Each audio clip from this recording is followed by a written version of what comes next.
Myopia in children might be grabbing all the headlines, but adults are also in the disease's crosshairs. Myopia can have a drastic effect on an adult's vision and quality of life too. So what to do? In a recent Cake magazine supplement, a consensus group of 11 world-renowned experts came together to frame the discussion on the current myopia correction landscape, including phakic IOLs. In measurement matters, the panel was conspicuously split. Consensus voting on phakic IOL sizing decisions spread recommendations between many primary measurements, including white-to-white, OCT, and UBM.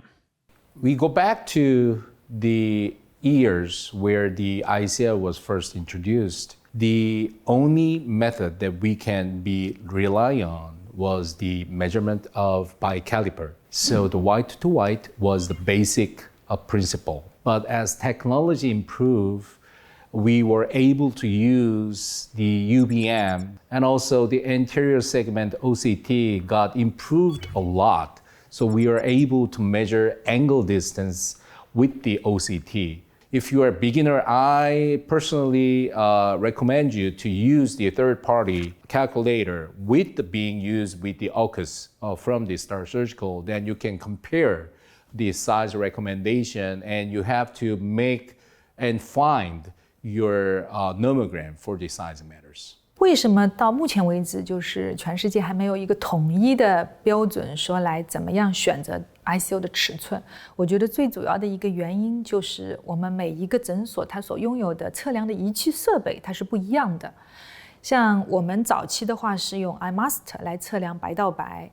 后来我们拥有了 Phakic 来测量角膜的横径，那么现在呢，我们还有 UBM 来测量这个沟到沟。那么我觉得呢，沟到沟就是 UBM 这个仪器，它可以真实的来测量这个我们叫 STS Surface to Surface 这个距离。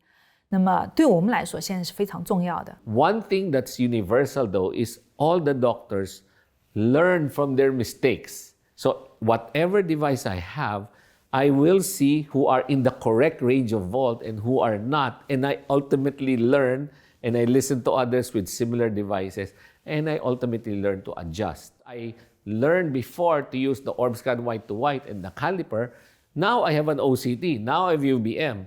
So I check everything because that's what I have. But to default, my nomograms are based on my white to white. I'm willing to learn though about the UBM stuff because that's, I think, evolving to become the better way of measuring. The gap between the ICL and crystalline lens is a unique and critical feature of phakic IOL implantation.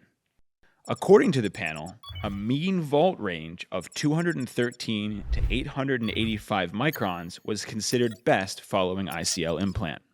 The vault is a measurement of position, and it has consequences to other parts of the eye. If you're too close to the anterior chamber, we learned that touch on the anterior lens surface causes cataract. Well, cataract is not difficult to deal with.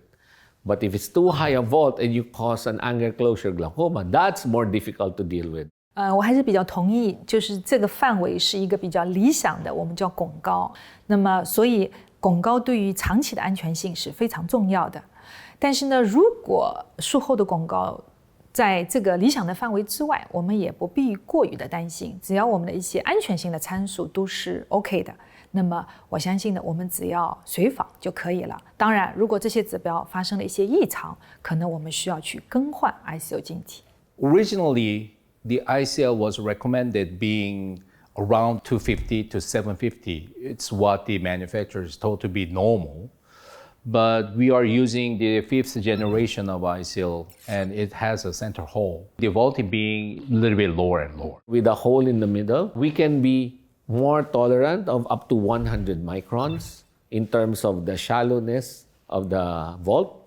In terms of the high vault, if I get 1,000 microns or 1 millimeter, I'm not panicking as long as I'm looking at the angles, if they're shallow, narrow, risky, and all that. The vaulting is kind of a tricky thing that you have to think over because lens rise comes in. Lens rise is how the lens sits for the line between the angles.